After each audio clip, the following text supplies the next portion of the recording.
Saya Rusli Sagala ingin memberikan praktek atau menunjukkan cerita tentang Timun Mas dari daerah Jawa Tengah. Saya membawa 4 orang anak yang berusia 4 sampai 5 tahun. Oke, adik-adik, anak-anak dengar ya, Ibu akan menceritakan tentang Timun Mas. Tentang apa tadi?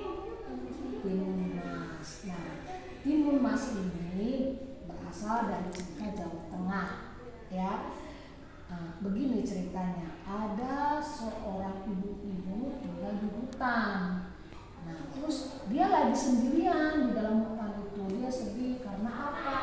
Karena dia hidup sendiri di hutan. Dia berpikir bagaimana nanti masa tuanya gitu. Siapa teman saya? Lalu dia lagi sedih begini, terus ada seorang laki-laki yang bertubuh besar. Ini apa namanya, buta hijau. Orangnya tinggi besar. Nah, dia kaget.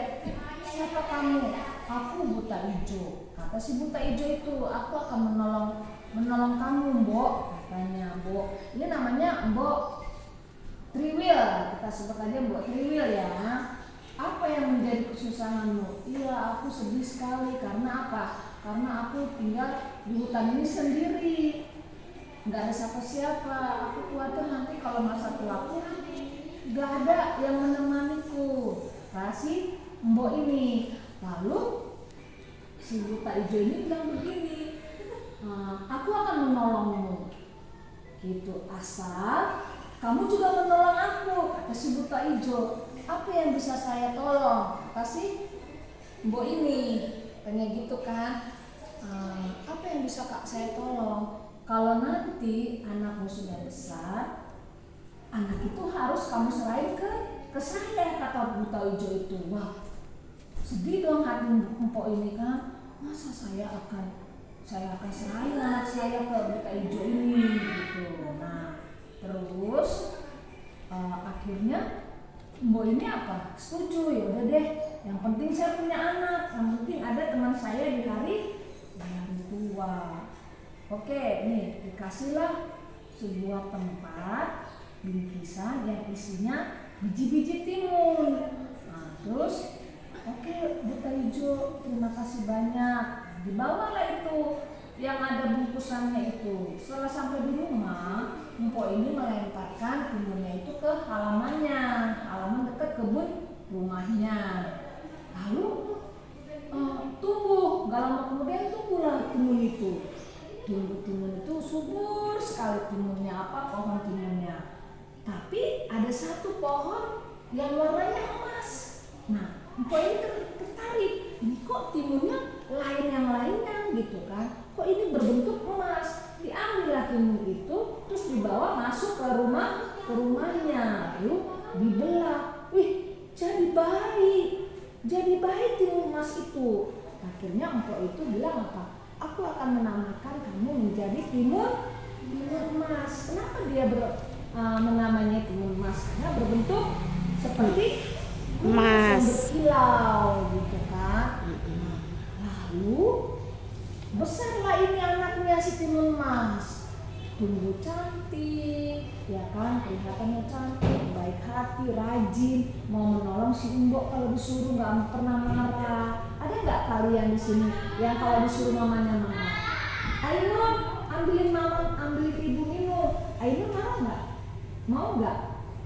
Harus mau ya. Nah, timun emas ini orangnya baik hati, dia juga tidak sombong ya. Lalu setelah itu udah besar lah nih timun emas ini. Terus datang siapa? Buta hijau. Wah, badannya besar ya. Terus hai Mbok, mana aku datang untuk apa? Menagih janjimu. Karena anakmu sudah besar. Lalu Mbok ini ketakutan. Terus dia bilang begini ke buta hijau, anakku belum siap untuk kamu bawa. Nanti ya seminggu ke depan pasti akan saya siapkan. Anak saya akan saya serahkan ke kamu. Akhirnya si buta hijau pulang. Baiklah, aku akan pulang dulu, kata buta hijau ini. Terus selama seminggu si Mbok ini nggak bisa tidur. Dia kepikiran terus, aduh gimana ya kalau buta hijau datang nanti anak saya diambil. Dia kepikiran, akhirnya dia bermimpi malam-malam dia tidur. Ada seorang tua yang memberikan apa? Memberikan 3 macam yang bisa melawan buta hijau. Nah, terus datanglah buta hijau itu lagi, kan udah seminggu kan.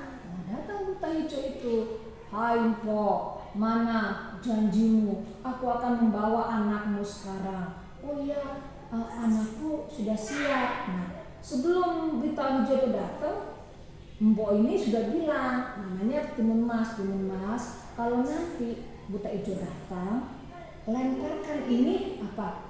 Garam. Yang kedua kamu lari, terus lalu lemparkan lagi jarum, lalu lemparkan lagi apa? Semacam kayak terasi gitu.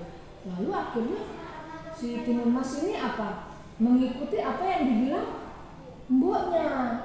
Dilemparkan garam. Tiba-tiba apa? Terjadilah lautan. Tapi si buta hijau ini hebat.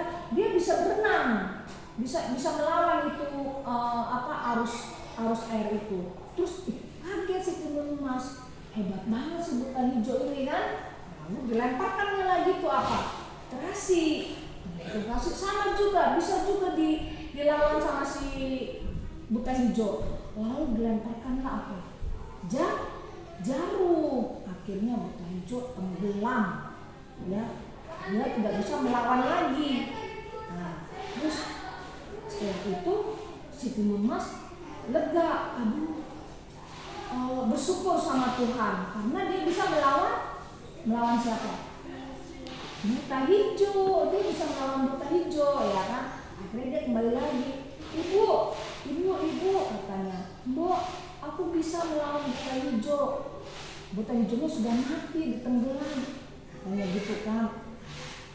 Terus bersyukur kita sama Tuhan karena apa? Kita sudah selamat dari cengkraman buta hijau. Jadi anak-anak, di dalam cerita ibu ini kita sebagai anak-anak harus apa? Berlaku baik sesama teman dan juga menurut kepada orang tua, ya. Ingat ya, karena dalam setiap ajaran agama juga kita harus tetap menghormati orang tua dan berbuat baik, ya. Jadi sekian dulu cerita ibu pada sore hari ini. Terima kasih.